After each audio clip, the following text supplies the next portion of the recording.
Je suis le pasteur Henri Makambo de la République démocratique du Congo. Nous sommes installés à Kinshasa, là où nous servons le Seigneur,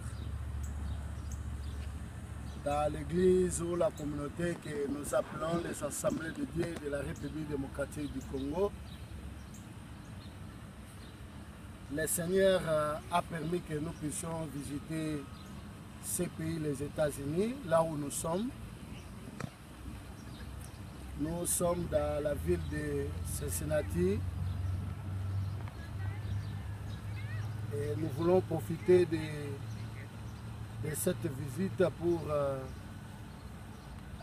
essayer un peu d'enseigner le peuple de Dieu, vu ce que nous constatons dans ces pays. Le Seigneur nous ouvre les yeux pour que nous puissions voir les choses qui se passent et comment essayer d'encadrer le peuple de Dieu, les enfants de Dieu, et surtout nos frères et sœurs africains qui viennent s'installer ici, qui vivent dans ces pays, pour leur montrer comment il faut se comporter, comment il faut vivre comme un enfant de Dieu dans une terre étrangère ou dans une nation étrangère. Le petit message que je voulais lancer au peuple de Dieu, je l'ai intitulé « Ne vous conformez pas au siècle présent ». J'ai tiré un passage dans la Bible que le Seigneur m'a inspiré. Au moyen de ce passage, que nous allons tirer quelques leçons pour les enfants de Dieu, pour les peuples de Dieu qui habitent et qui vivent dans ces pays, aux États-Unis, en Europe par exemple, ou partout ailleurs. J'ai dit, mon message, je l'ai intitulé « Ne vous conformez pas au siècle présent ». Ce passage, je l'ai tiré dans le livre de Romains, chapitre 12, au 2e verset.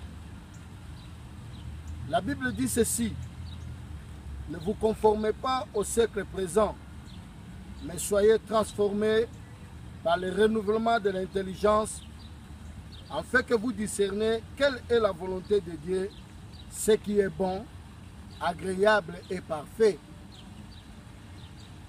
Ne vous conformez pas au siècle présent.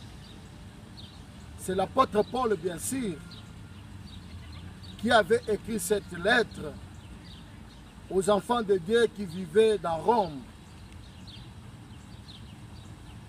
Rome était une ville commerciale, une ville beaucoup visitée, comme les États-Unis aujourd'hui. Les gens viennent de partout. Il y avait un mélange de cultures, il y avait un mélange de religions, il y avait un mélange de coutumes. L'homme de Dieu, l'apôtre Paul, voulait en ce moment aider le peuple de Dieu, les enfants de Dieu, pour ne pas tomber dans les pièges des cultures, des coutumes, des modes. Et il a dit: ne vous conformez pas au siècle présent, mais soyez renouvelés par l'intelligence pour discerner ce qui est bon, agréable et parfait. Le siècle présent est une classe, une catégorie de gens qui vivent selon le monde, selon le plaisir de ce monde ou la gloire de ce monde. Quand Paul parle du siècle présent, il visait une classe de gens, une catégorie de personnes qui vivent selon le plaisir du monde, selon la gloire du monde. Tout ce qui bouge, tout ce qui a comme mouvement, L'homme de Dieu, l'apôtre, voulait dire aux enfants de Dieu, ne vous conformez pas au siècle présent.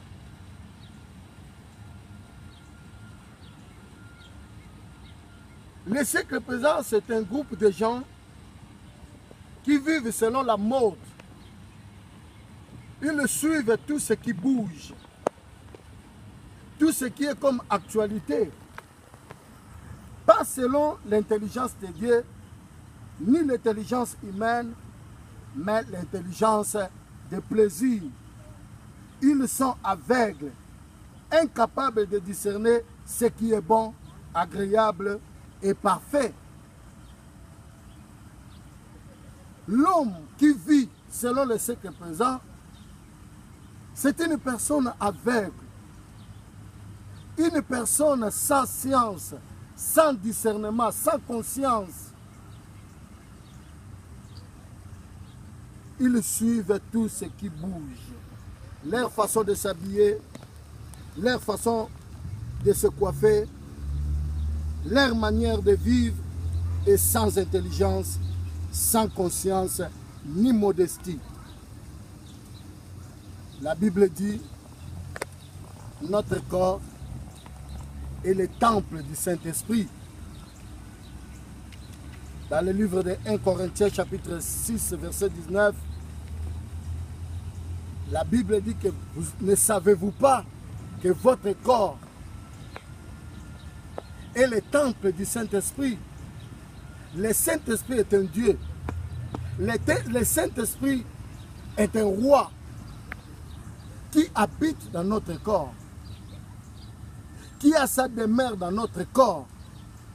Notre corps est comme la résidence d'un roi, la résidence d'un Dieu plutôt. Là où le roi habite, là où il y a la résidence du roi, on ne peut pas trouver n'importe quoi. On ne peut pas trouver n'importe comment. C'est un cadre propre, un cadre bien sécurisé, un cadre où il y a de la valeur. Notre corps, celui qui détruit le corps, détruit le temple de Dieu. Et la Bible dit, Dieu aussi le détruira. Voilà pourquoi, bien-aimés, nous ne pouvons pas mettre n'importe quoi sur notre corps. Nous ne pouvons pas nous habiller n'importe comment. Nous ne pouvons pas nous comporter n'importe comment. Nous ne pouvons pas suivre la mode. Pas se conformer au siècle présent. Nous voyons dans ce pays comment est-ce que les gens s'habillent. Comment est-ce que les gens se coiffent? N'importe quelle coiffure, n'importe quel habillement, n'importe quel comportement. On s'habille, par exemple, les femmes à moitié nues. Les hommes qui portent des pantalons en basse fesse, où on appelle autrement fashion. Mais un enfant de Dieu ne peut pas suivre cela. Un enfant de Dieu ne peut pas prendre cela comme un modèle. Un enfant de Dieu ne peut pas être derrière toutes ces choses. Parce que notre corps est le temple du Saint-Esprit. Nous ne sommes pas là pour suivre les siècles, pour se conformer au siècle présent. Dans la Bible, chaque habillement avait une signification, donnait un message. Les femmes veuves, dans la Bible, ils avaient leur modèle de s'habiller. Des femmes prostituées, ils avaient leur habillement. Des filles vierges avaient aussi leur habillement. Quand vous voyez une femme, vous savez directement la localiser, que celle-ci est une femme prostituée, celle-là est une femme veuve, l'autre là est une femme mariée, celle-là est une fille vierge. Par leur façon de s'habiller, elles étaient identifiées. Les prophètes aussi avaient leur habillement. Les juges aussi avaient leur habillement. Les sacrificateurs avaient aussi leur tenue. On identifiait les gens par leur façon de s'habiller. Ce que vous faites dans votre corps, peut-être vous ne le savez pas, mais donne un message. Et ça vous catégorise dans une certaine catégorie de gens, un groupe de gens. Bien-aimés, des choses que vous voyez dans ce monde, ce ne sont pas des choses au hasard. Ça ne vient pas comme ça. Des tatouages. Chaque tatouage a une signification, a un message à donner. J'ai vu par exemple une femme qui avait des tatouages d'une épée. L'autre était une croix. J'ai vu encore une personne qui avait des tatouages d'une arme ou de fleurs d'un arbre. Chaque tatouage appartient à un réseau, appartient à une maison, donne certains messages que vous ne savez pas. Vous les suivez aveuglément. Vous mettez ça dans votre corps parce que vous avez vu quelqu'un mettre, parce que vous avez vu quelqu'un porter cela, mais vous ne savez pas quelles sont les conséquences qui vont suivre demain. Qu'est-ce que cela donne comme message dans votre corps? Qu'est-ce que cela ouvre comme une porte dans votre vie? Cela peut ouvrir une porte de malheur, une porte de malédiction, une porte de souffrance, une porte de difficulté demain dans votre vie, que vous allez ignorer la source. Vous ne savez pas d'où vient ce malheur, d'où vient cette souffrance. Vous avez ouvert une porte par la marque que vous avez mise dans votre corps. Votre façon de s'habiller, votre façon de se coiffer. Les auteurs de toutes ces choses tirent cela quelque part. Dans le monde des esprits, toutes ces choses ont une signification, ont un certain message à donner. Montrent une appartenance quelconque. Bien-aimés dans le Seigneur, il ne faut pas s'habiller n'importe comment. Il ne faut pas se coiffer n'importe comment. Il ne faut pas dire n'importe quoi. Car la Bible dit, à la fin du monde, beaucoup de gens seront jugés à cause des vaines paroles qu'ils auront proférées ici sur la terre. Des slogans, des cris, des paroles que nous prononçons parce que quelqu'un, un musicien, un politicien l'a prononcé. Mais à la fin du temps, cela doit passer au jugement. Bien-aimés dans le Seigneur, je voudrais dire au peuple de Dieu, aux enfants de Dieu, au peuple africain qui vivait dans ces pays, il ne faut pas suivre n'importe quoi. Il ne faut pas prendre n'importe qui comme votre modèle. Il ne faut pas suivre tout ce qui bouge. Soyez modestes dans votre façon de se coiffer, votre façon de vous habiller, votre façon de vous comporter, votre façon d'avoir des relations avec les autres. La Bible dit que chacun de vous plaise à son prochain de la manière dont il se comporte. Un jour, nous avons prié pour une sœur qui avait trouvé le mariage. Cette sœur, après beaucoup de temps, au mariage, les enfants ne venaient pas. Elle ne mettait pas au monde. Elle a consulté les médecins. Elle a pris des médicaments. Elle a suivi des traitements. 10 ans, 15 ans après, l'enfant ne venait toujours pas.